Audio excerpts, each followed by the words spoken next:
नमस्कार दोस्तों, मैं हूं Devanshu Roy, Roy investment solutions YouTube channel पे।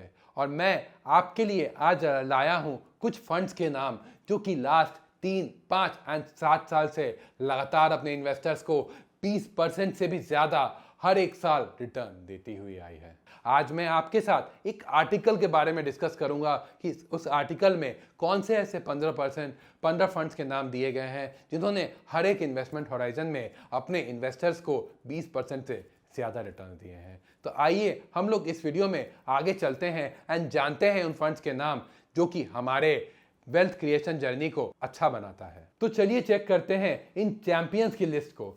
सबसे पहले अगर मैं इन चैंपियंस की बात करूं तो इसमें मिड कैप फंड्स काफी ज्यादा डोमिनेंट दिख रहे हैं। सबसे पहले एडलवाइस मिड कैप फंड की बात करें तो इन्होंने 3 साल, 5 साल एंड 7 साल के इन्वेस्टमेंट होराइजन में अपने इन्वेस्टर्स को 25.22%, 28.94% एंड 23.04% का CAGR दिया है। अगर हम HDFC मिड कैप फंड की बात करें तो ये इंडस्ट्री जायंट है और इसका स्कोर 3, 5 एंड 7 साल के इन्वेस्टमेंट होराइजन में 26.71%, 29.57% एंड 22.05% है।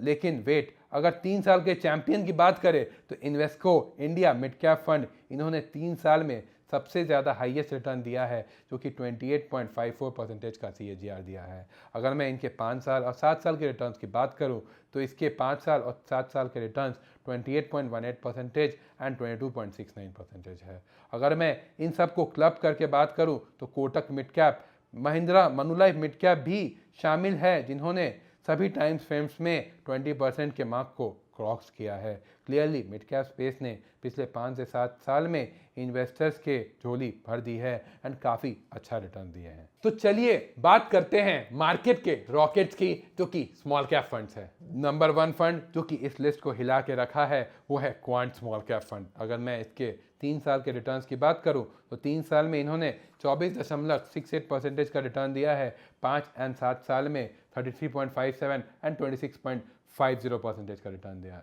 दिया है।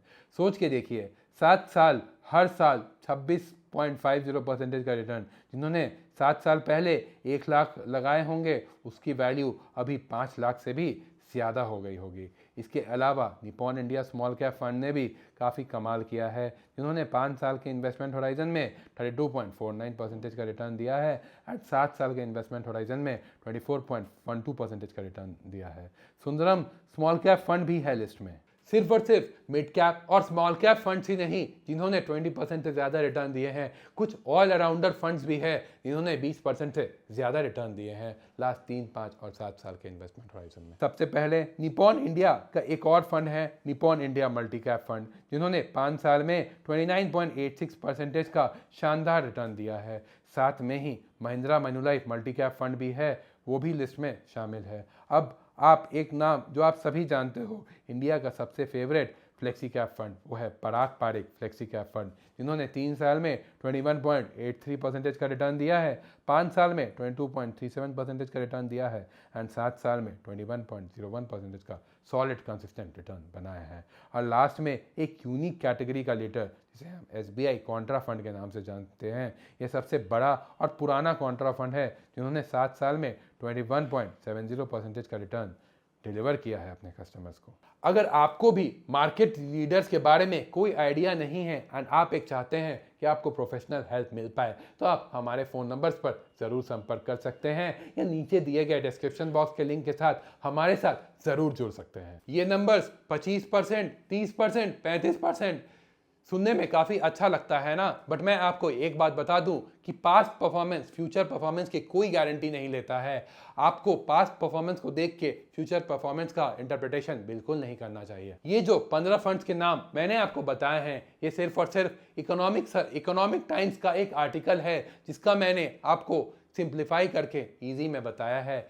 ये फंड्स का फ्यूचर परफॉर्मेंस क्या है वो बिल्कुल मार्केट कंडीशंस के ऊपर डिपेंड रहेगा एंड उसकी मैं कोई गारंटी या वारंटी नहीं लेता हूँ। आप इन फंड्स के बारे में खुद से समझे, इनके रिस्क एपेटाइट को समझे, देन ही इन्वेस्टमेंट करने का सोचें इन फंड्स में, क्योंकि हर एक फंड का इन्वेस्टमेंट होराइजन, रिस्क एपेटाइट अलग अलग होता है। अब आपको मैं आगे इस वीडियो में ये बताऊंगा कि आपको अगले 7 साल में अच्छे फंड्स को चूज करने के लिए क्या क्या पैरामीटर्स को देखना चाहिए। सबसे पहला, कंसल्ट कीजिए। आप एक प्रोफेशनल को कंसल्ट कीजिए जिनको इस फील्ड में काफ़ी ज़्यादा नॉलेज है एंड वो आपसे ज़्यादा जानते हो एंड अपने एक्सपीरियंस से आपको बता सके कि अगले 5 से 7 साल में मार्केट का कंडीशन कैसा रहेगा एंड आपको कौन से फंड्स में उस हिसाब से निवेश करना चाहिए। सेकंड, रिसर्च करें। ये जो फंड्स जो मैंने आपको बताए हैं ये सब एक बेसिकली एक नाम है। आप इन फंड्स को इन डिटेल रिसर्च करें, इनके स्टॉक पोर्टफोलियो को समझें, इनके सेक्टर एलोकेशन को समझें। ये सारी चीज़ों को समझ के ही आप इन फंड्स में अपने पैसे को निवेश करना है या नहीं ये जान।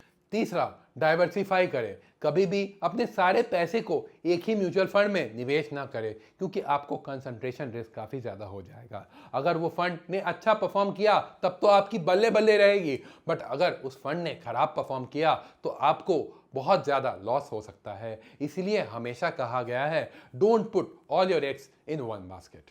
अब आपका क्या ओपिनियन है इन फंड्स के बारे में नीचे कमेंट सेक्शन में ज़रूर मेंशन करें। अब आपको इसके अलावा कोई और फंड्स के भी बारे में जानना है तो नीचे कमेंट सेक्शन में उन फंड के नाम ज़रूर लिखें। मैं उन फंड्स के बारे में पढ़ के आपको ज़रूर बताऊंगा कि आपको उन फंड्स में निवेश करके रखना चाहिए या नहीं। अगर आपको ये वीडियो अच्छा लगा तो इस वीडियो को ज़रूर लाइक करें एंड अपने फ्रेंड्स एंड फैमिलीज़ के साथ ज़रूर शेयर करें ताकि आपके साथ साथ उनकी नॉलेज भी अपग्रेड हो पाए। अगर आप इस चैनल पर नए हैं तो इस चैनल को ज़रूर सब्सक्राइब करें ताकि अगली वीडियो का जैसे ही मैं अपलोड करूं डायरेक्टली आपको नोटिफिकेशन चला जाए एंड आप उस वीडियोस को ज़रूर देखें। मैं मिलता हूं आपको अगले वीडियो में, तब तक के लिए जय हिंद एंड थैंक यू।